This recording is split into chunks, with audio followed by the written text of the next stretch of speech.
ناحیەی کەڵەکی سەرباقەزای شێخان کە زیاتر لە 35,000 کەس لەخۆ دەگرێت لە ئێستادا بەدەست چەندین پرۆژەی خزمەتگوزاری دەناڵێنن.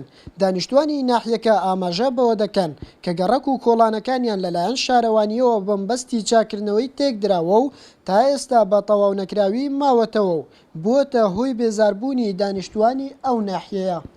والله ئێمە ئەوە تقریبان بۆ ماوەی 4 ساڵ ئەم جادەیان تێکداوە ئیتر ئەوە 4 ساڵە بۆ تقریبان 3-4 جار هەر تێکی ئەدەن و تا ئێستاش بۆمان دروستیان نەکردوێتەوە. ئەمە کێشە بۆ ئێمە ناوەتەوە تەنانەت ناتوانین ئۆتۆمبیلەکانیانش بووینە ژوورەوە، ینی نەکارە تەنها ئەم کێشەیە بەڵکو چەندی کێشەی ترش لە ناو کەلەکچیە هەیە. بۆ نمونە جادەی سەرەکی کەلەکچی ئەوە بۆ ماوەی تقریبان 4 ساڵ ئەبێ، ینی تێک دراوە و تا ئێستاش دروست نەکراوەتەوە.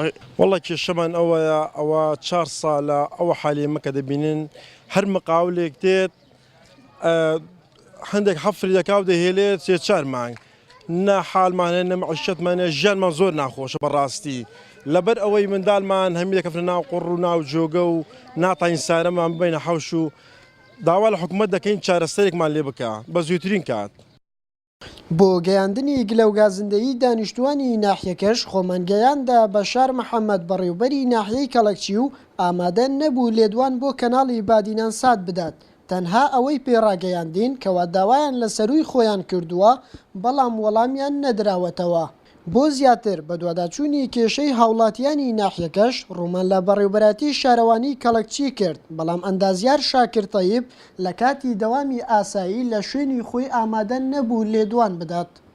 بەڕاستی ئێمە خەڵک ناحیەی کەلەکچی بێ بەشین لە بە خزمەتگوزاریەکان یعنە فەرمووی سە بڕۆ تەماشا بکە دانیشتوانی خەرکی کەلەکچی 30,000 نەفەرە، نە پارکێکمانەیە نەم خەستەخانەیەکمانە هیچمان نییە. فەرمەوە جادەکانیان خراپ کردیە ئەوە 4 ساڵە هێشتا دروستیان نەکردەوە، یعنە بەڕاستی زیرەکن بۆ خراپکردن بەس بۆ چاکردنەوە زۆر زەحمەتە. 4 ساڵە ئەوە لەنە لە چێن دەرداخر کەلەکچی دەبی جۆ چای دەکەەوە 4 ساڵە ئەوە لە تەمانە لە کەلەکچی لە مەفرەقە تا ناو کەلەکچی و جادەی بەرینکەن یانەوە 4 ساڵە هێشتا یانە 2 کیلومەتریان چاکرێەوەی تریشەوە چەندین حادیسەی ڕوودا و دوول تەزین لێ چابیت یانە دووسیانە سیارەی گەورە بەوێ دابێت دەبی سارێک بشتە کەتف ئەو جە سارەکەی تر عەبەلبی سارە یانە جادەکەی هین 20 ساڵ پێشە.